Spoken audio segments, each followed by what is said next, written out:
中华职棒1990年成立以来，许多制度随着时间推进而演变，其中自由球员制度设立及选秀制度改变，对职棒发展有深远影响。尽管仍有制度未臻完善，在中职30而立后，更有待联盟与球队共同让环境更进步。中华职棒2009年才有自由球员制度，最初规章规定，球员年资从2003年开始计算，凡累积3个球季年资，只要取得原球团同意，即可取得旅外球员资格；累积9个球季年资，则可取得自由球员资格。在转队费规定上，之前球员若于该年12月31日前与其他球队签约，新球队要付选手该年度薪资总额250%，作为转队费给原球团。不过若到了隔年1月1日之后才签约，则是付年薪的125%给原球团，或是75%转队费加1名补偿球员。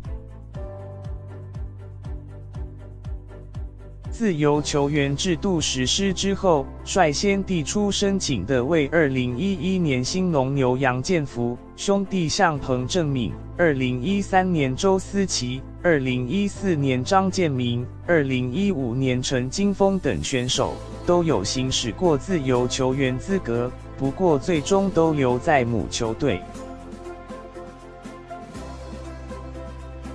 直到2016年初，终于出现首位成功转队的自由球员，是从 Lamago 桃园到中信兄弟的林志胜。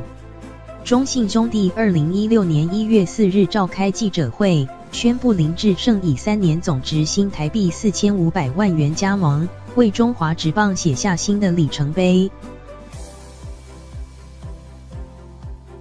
第2个成功转队的球员也于隔周出现，从义大犀牛转队至中信兄弟的郑达宏签下3年合约，总值2016万元。当时林志胜曾说：“我希望可以让小朋友看到，在台湾打球也可以有好待遇，只要你有成绩就不用怕。我也相信自由球员制度会越来越好。”有了成功转队的案例后，促使联盟修订规章。联盟2016年底召开领队会议，改变自由球员转队费规定。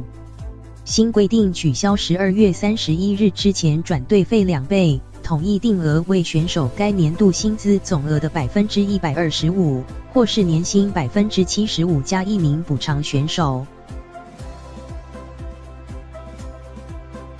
另外增订大学就读满4年以上，年资满8年后即可取得自由球员资格。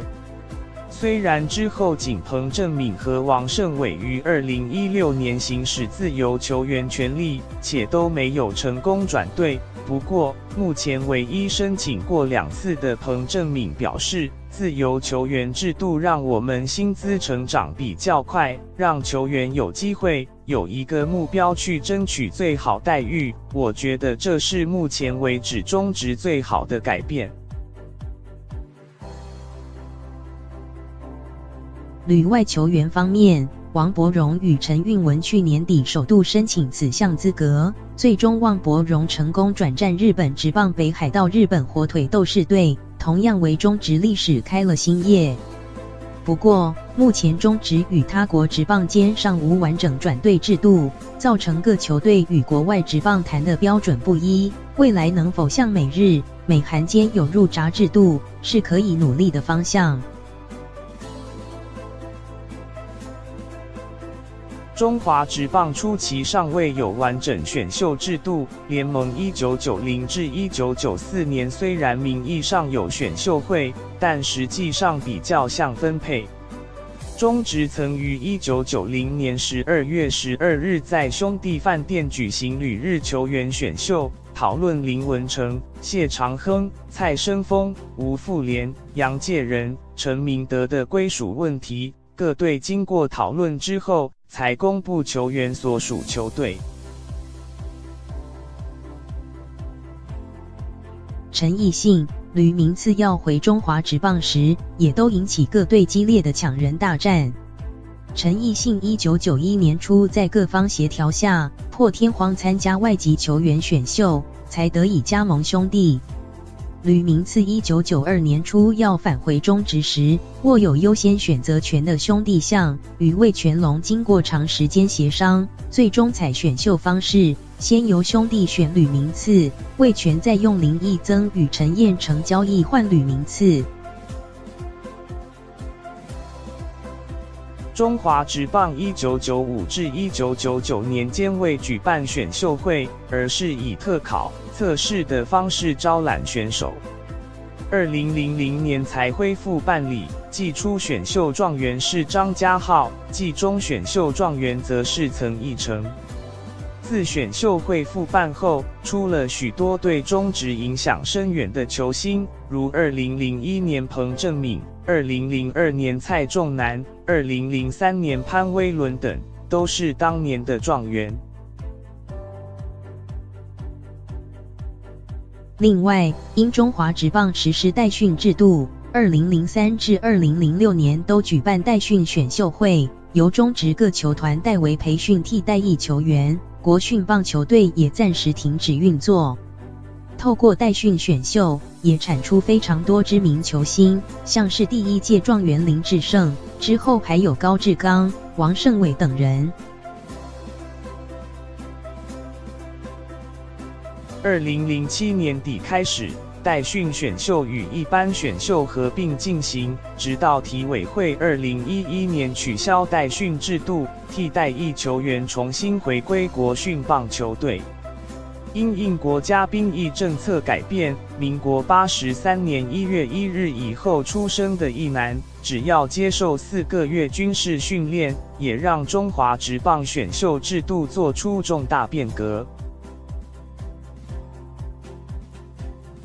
2013年季中首度举办高中生选秀，2014年季中则是将高中生与一般选秀合并，这样的模式延续至今。开放高中生选秀，让许多年轻好手得以提早进入职棒，中职各队平均年龄也不断下降。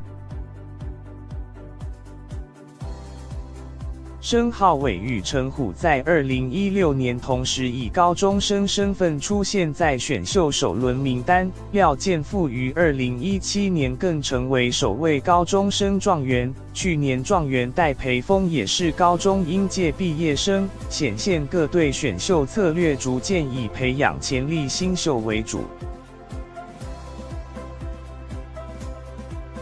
虽然自开放高中生选秀以来，不断有正反两方意见讨论，高中毕业进职棒可以提早适应环境，并增加中职整体竞争力，但有可能因强度落差太大而揠苗助长，在仅4队的状况下，也容易造成僧多粥少，压缩其他球员空间。不过，各球队经过几年摸索后，对于如何培训高中毕业选手已更有经验，也有许多球员经磨练后展现成果，成为球队主力选手，如江承彦、陈运文、林承飞、陈虎等人。在现行选秀制度下，职棒年轻化已成趋势。